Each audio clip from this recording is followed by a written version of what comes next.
Hello, guys. Welcome back to this week's show. Today, we're going to do the round of 16 and also review the group stages for the World Cup. I'm your host, Fahmy. That's Adnan. Adnan, welcome. Thank you.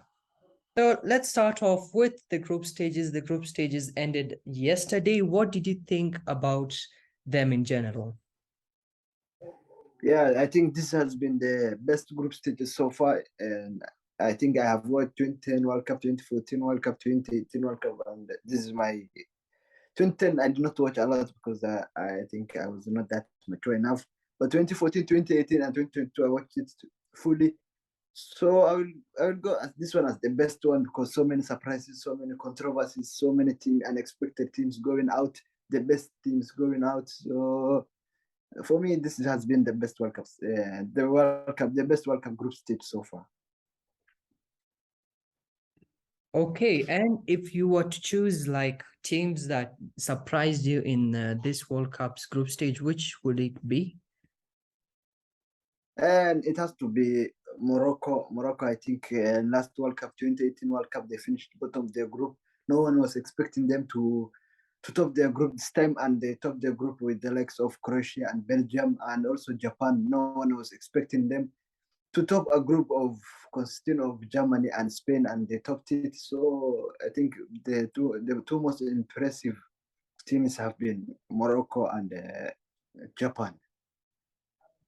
We can talk about also that the teams this week, the final spaces for the round of 16 weren't as easy as everyone thought. The teams from yesterday have been fighting to grasp that round of 16 spot, including Uruguay and Ghana. What do you think about Uruguay getting out at the group stage?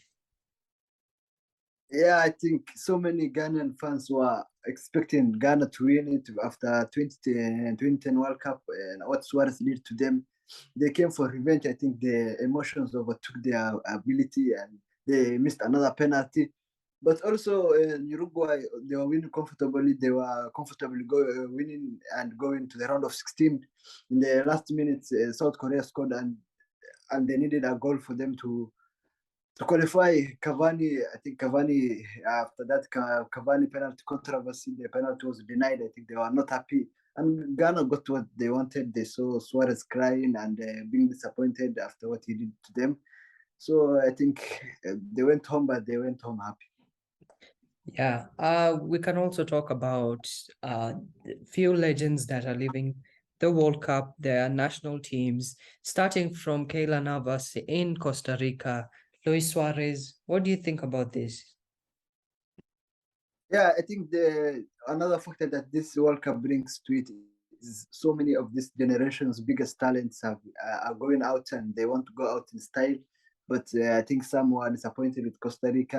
I think many people did not expect Costa Rica of anything, especially after being defeated by Spain 7-0. But Navas, I think this is the last World Cup. Suarez also I think was expecting to qualify and he did not qualify. He dropped one of his best performances against Ghana. And Messi and Ronaldo's last World Cup also. So many people are happy for them, and many people are looking forward to see a final of Ronaldo versus Messi, and that will be the perfect ending for one of them to win the World Cup. Yeah, let's talk now about the group stages. Let's move on to the round of 16. The round of 16 starts today with Netherlands taking on USA. USA has been a fantastic team. I like their style of play. They are fast. They have everything. Netherlands have been stable. They have a star up front in Gakpo. What do you think about this game? And this game is a hard one to predict because USA have been terrific this season, have been in this World Cup.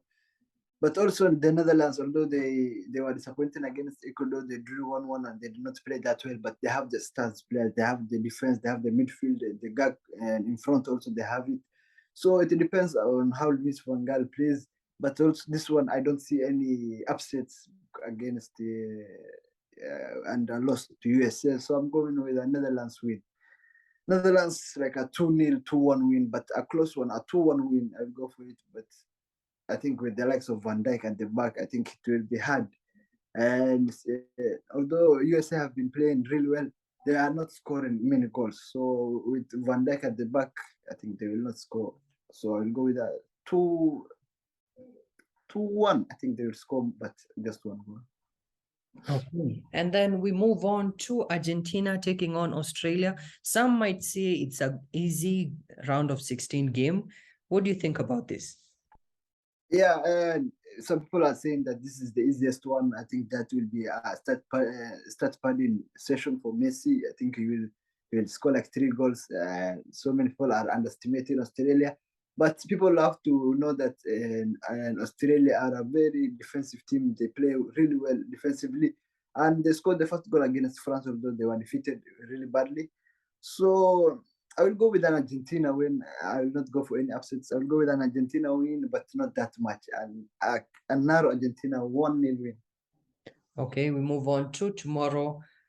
France take on Poland. France have been phenomenal so far. They have shown the true champions spirit. What do you think about this game? Yeah, this game is the easiest one for me to predict because France, I don't see any upsets. The way Poland have been playing up front, there is no support for Lewandowski. And France defense is too good with Varane and Upamecano and those players. And how Mbappe is playing, I don't see any upset. I'm seeing a comfortable France 3-0 win. Okay, we move on to the next game tomorrow. England take on Senegal. A tough one.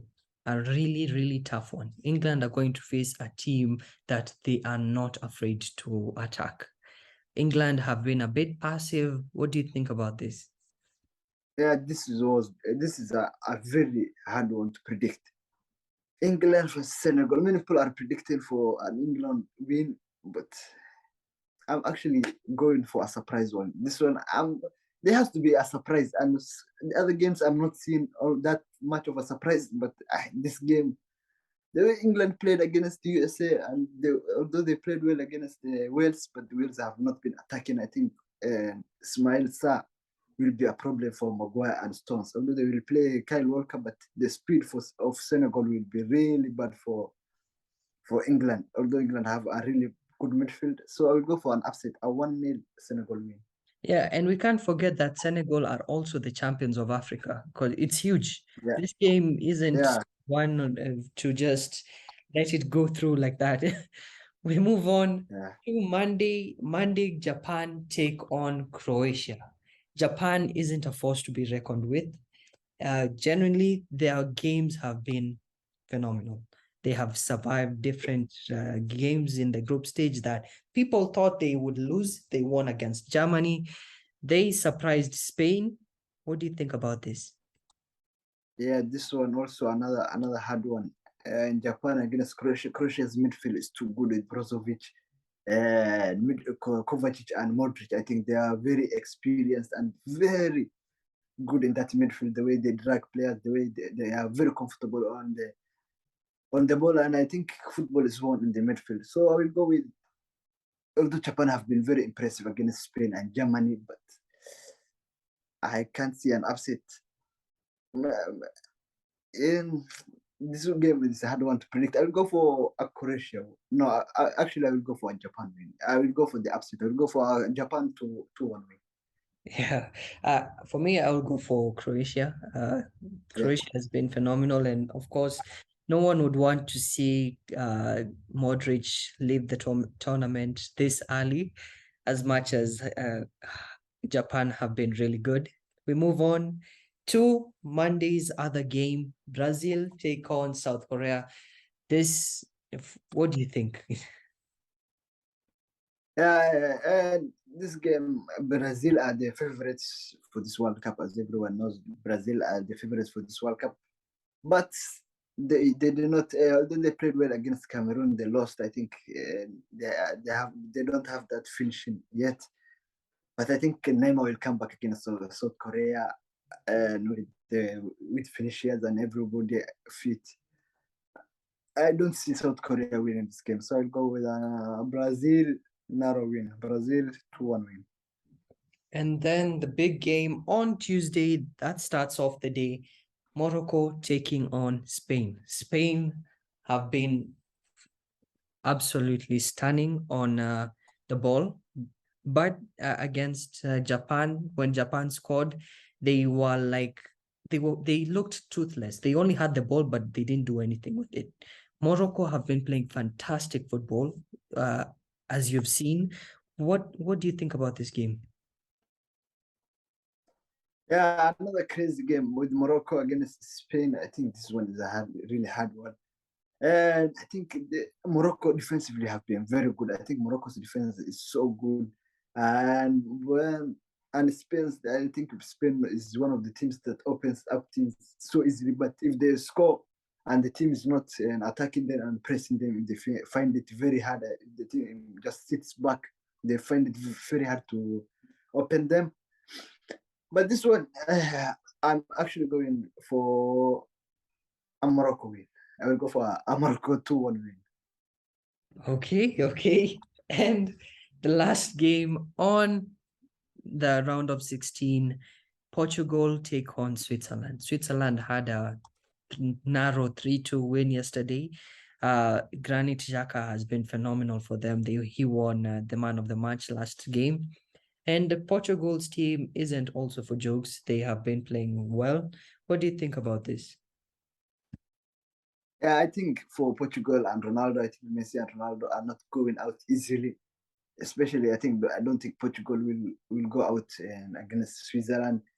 So I will go with a Portugal win.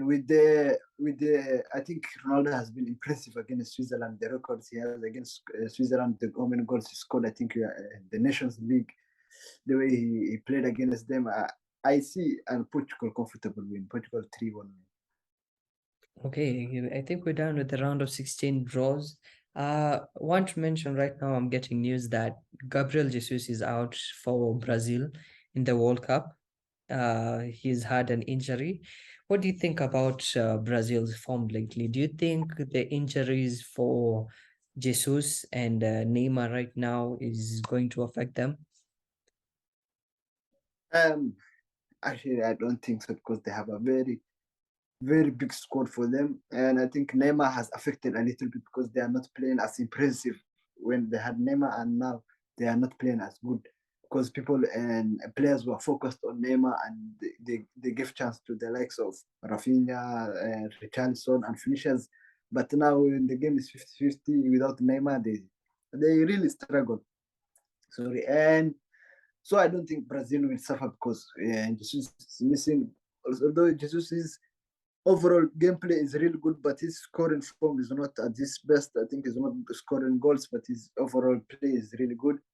So I don't see Brazil struggling without Jesus. Yeah, before we finish off, I want to give a shout out to Jakov. Jakov is a friend of mine. He's from Croatia. He For me, that's the reason I'll support Croatia against Japan, Japan. Sorry, Japan. Yeah. a nice fellow. I think that's it. Like, share, comment, subscribe, and comment for more. Comment your predictions for the round of 16 games. I was your host, Fahmy. That's Adnan. Stay safe and see you next time.